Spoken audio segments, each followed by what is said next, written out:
So, someone recently asked me the question, who are the good conservatives? And I thought to myself, well, that's a good question. Let's have a think.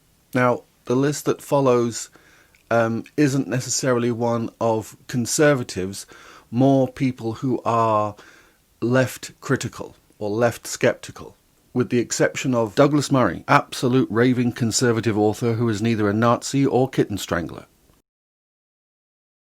Sam Harris, American neuroscientist, known for disliking religion, Trump, and being pathologically unangerable in conversation. Demeanor, typical business class Democrat. Brett Weinstein, more on him later. Frequently associated with Dr. Jordan Peterson, Canadian clinical psychologist and author of the seminal Maps of Meaning, known for his extraordinary skills as a communicator on the subject of myth and archetype.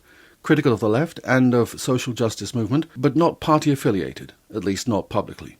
John McWhorter, American professor of linguistics, among other subjects, known for questioning social justice orthodoxy, described as a radical centrist. He specializes in the study of changes that occur in culture as a result of language contact.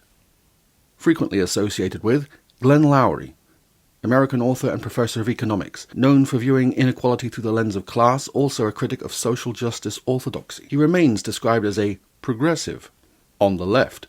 Natalie Wynn, philosophy academic and YouTuber, wildly thorough and candid bleeding heart socialist, critical of conservatism in general, known for perfecting the art of YouTube presentation, and for actually having a civil conversation with Sargon of Akkad. Although to be fair, Sargon, who is a little too on the right to be on this list, does live up to his promise of being able to engage with just about anybody, so points for that.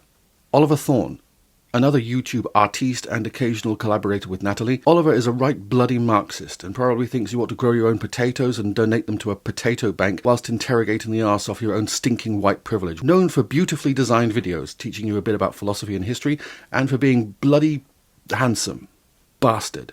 David Pakman, American left-wing progressive YouTuber covering American politics. Known for having integrity and being biased, but also having integrity and being a nice guy. No, I'm not kidding, nice guy. Slavoj Žižek, world-famous Slovenian Marxist philosopher who you might describe as the conversation makers. So these are the people who create the platforms, the people who are willing to speak to different people, and the people that are making the conversation, the good conversations happen.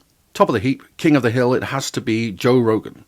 From stand-up to fight commentary to a podcast that has become a legend, Rogan's show has had the spectrum, from Anna Kasparian to Alex Jones. I mean, seriously, he will talk to some fucking lunatics, but a lot of good and useful people along the way, including Brett Weinstein. Brett Weinstein and Heather Heying are among the people in the public space that I admire the most. Their podcasts have been key in helping keep focus and sanity during the pandemic and social unrest.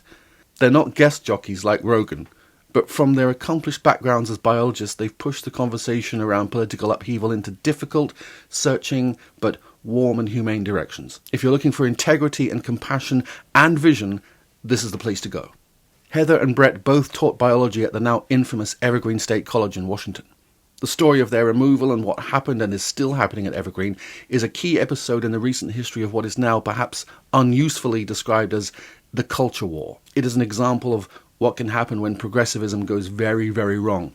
And you can find out all about it by following Benjamin Boyce. He's another one who likes to talk to people that the right doesn't think he should be talking to, often eschewing his own input completely in order to let people just tell their story. He's mainly known for his expose of Evergreen, but these days he's more in the direction of general political chat, often with people who have some kind of fringe lifestyle experience. File under left-leaning / left-critical. So, where do I stand?